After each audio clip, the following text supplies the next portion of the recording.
Alors, sur celui-là, la première chose que je vais faire, je vais dire, expliquer que de là à là, on a 180 degrés, donc on a pi. D'accord? Donc on va regarder comment on compte avec la valeur pi. Donc, si je fais un demi-tour, ça me fait pi. Une fois pi. Là, c'est comme s'il y avait un 1. D'accord? C'est une fois pi. Si je refais un demi-tour, ici, j'aurai 2 fois pi. Donc ce point, c'est le 0, mais si je tourne, là, je vais avoir pi, et ce point-là, il va devenir aussi 2 pi. Chaque point peut avoir plusieurs valeurs. Je continue à tourner. J'ai eu pi, 2 pi, 3 pi. Ce point-là, il peut être aussi 3 pi. Je continue à tourner. À chaque fois que je fais un demi-tour, je rajoute pi.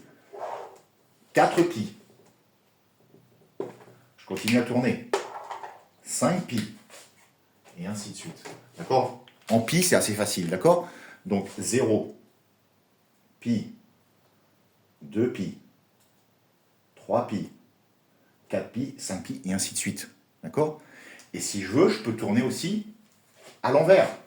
Si je tournais à l'envers, ici j'aurais eu 0, ici je vais avoir moins pi, moins 2 pi, si je tourne dans ce sens-là, moins 3 pi, moins 4 pi, d'accord? Comme ça, moins pi, moins 2 pi, moins 3 pi, moins 4 pi, moins 5 pi, d'accord? Moins 5 pi.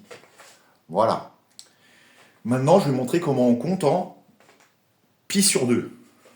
Donc, si de là à là, j'ai pi, si de là à là, ça fait pi, ben, pi sur 2, c'est la moitié. D'accord? Ça va être la moitié pi sur 2. Ça va être la moitié. Donc, de là à là, j'ai pi. Ben, la moitié, c'est ici. Ici, j'ai pi sur 2.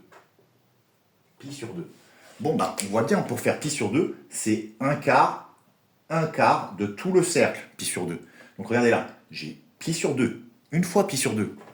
Ici, je vais avoir, à ce point-là, 2 pi sur 2. Je vais avoir 2 fois le pi sur 2. Pi sur 2, une fois. 2 fois le pi sur 2. Je continue à tourner. Dès que je fais un quart, un quart, un quart, un quart. Ici, je vais avoir 3 fois le pi sur 2.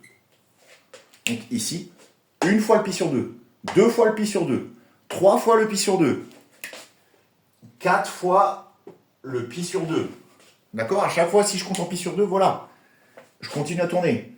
5 fois le pi sur 2. Dès que je fais un quart, je rajoute pi sur 2. 6 fois pi sur 2. 7 fois pi sur 2. 8 fois pi sur 2. Je répète. Pi sur 2. 2 pi sur 2. 3 pi sur 2. 4 pi sur 2. Dès que je fais un quart de tour, c'est pi sur 2. 5 pi sur 2. 6 pi sur 2. 7 pi sur 2. 8 pi sur 2. Ok, maintenant je vais le faire en pi sur 4. Ça veut dire que mon pi, je l'écris, ici j'ai 0, ici j'ai pi. D'accord? De là à là, ça me fait pi. Ben, on me dit que cette fois-ci, le pi, je dois le diviser en 4. En 4. Donc regardez bien. Là, j'ai fait 4. J'ai fait 4. 1, 2, 3, 4. Mon pi, je l'ai découpé en 4. Donc regardez, ici j'ai pi sur 4, si je veux compter en pi sur 4. Une fois pi sur 4. 2 fois pi sur 4. 3 fois pi sur 4. 4 fois pi sur 4. Je continue ici aussi, je les sépare en pi sur 4. 5 fois pi sur 4. 6 fois pi sur 4. 7 fois pi sur 4. 8 fois pi sur 4. Bon, depuis tout à l'heure, je ne parle pas de simplification, mais 2 sur 4, ça fait, bon, je ne vais pas rentrer là-dedans pour l'instant. Donc, pi sur 4, 2 pi sur 4, 3 pi sur 4, 4 pi sur 4. Bon, c'est une simplification facile. 4 et 4, ils peuvent se simplifier, ça me fera pi. C'est là qu'on voit qu'on tombe sur le même résultat. Bon, 5 pi sur 4, 6 pi sur 4, 7 pi sur 4, 8 sur 4, ça fait 2. 8 divisé par 4, on prend la calculatrice, ça fait 2. Donc, c'est le point 2 pi. Enfin bon, c'est pas très important pour moi. Pi sur 4, 2 pi sur 4, 3 pi sur 4, 4 pi sur 4, 5 pi sur 4, 6 pi sur 4, 7 pi sur 4, 8 pi sur... Et pareil, j'ai oublié de l'expliquer ici, mais je peux compter à l'envers. Si je pars d'ici, moins pi sur 4, moins 2 pi sur 4. La même chose, mais à l'envers, dans le sens négatif. Moins 3 pi sur 4. Moins 4 pi sur 4.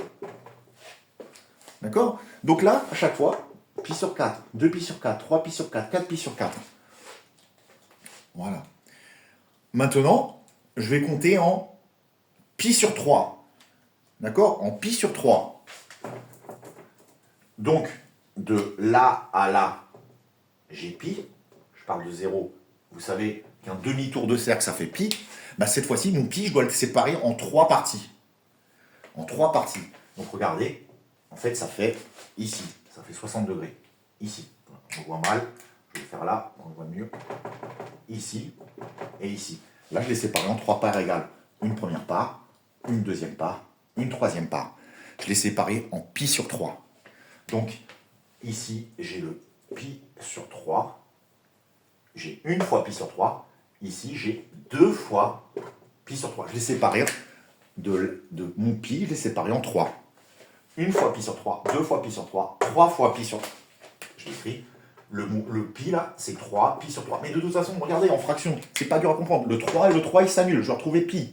Bon, peu importe. Comme je vous dis, c'est pas ce que je veux, c'est pas ce qui m'importe pour le moment. Là, pareil, je resépare. Je sépare en 3 parties. Donc ici, je suis à 3 pi sur 3. Ici, 4 pi sur 3. 5 pi sur 3. 6 pi sur 3. D'accord? Une fois pi sur 3, 2 fois pi sur 3, 3 fois pi sur 3, 4 fois pi sur 3, 5 fois pi sur 3, 6 fois pi sur 3, 7 fois pi sur 3, 8 fois pi sur 3. Bon, on va jusqu'à l'infini. Et vous pouvez, pareil, compter dans le sens négatif. Donc ici, moins pi sur 3, moins une fois pi sur 3, moins 2 fois pi sur 3 ici. Ok, il me reste une seule séparation. Je vais le séparer cette fois-ci en pi sur 6. Allez, en pi sur 6. Ça veut dire que de là à là, j'ai pi. Bah, ce truc-là, là, mon 180 degrés, je dois le séparer en 6. Donc, en 6, voilà. 1, 2, 3. Et puis je vais faire la même chose ici. 1, 2, 3. Je l'ai séparé en 6. Donc ici, j'ai pi sur 6. Ici, j'ai 2 pi sur 6. Ici, j'ai 3 pi sur 6. 4 pi sur 6. 5 pi sur 6. 6 pi sur 6. Et on peut continuer comme ça. 7 pi sur 6. 8 pi sur 6. 9 pi sur 6. 10 pi sur 6, 11 pi sur 6, et ici 12 pi sur 6. Et on peut continuer. 13, 14, 15, d'accord? Ça continue encore et encore, jusqu'à l'infini. Et je peux compter à l'envers. Moins pi sur 6, moins 2 pi sur 6, moins 3 pi sur 6. D'accord? Allez, voilà toutes les séparations qu'il faut savoir. D'accord? En pi, c'est celui-là. Je vais séparer en pi. Pi. Une fois pi, 2 fois pi, 3 fois pi. En pi sur 2. Pi sur 2. 2 pi sur 2. 3 pi sur 2. 4 pi sur 2. En pi sur 4. Pi sur 4. 2 pi sur 4. 3 pi sur 4. 4 pi sur 4. En pi sur 3 et en pi sur 6.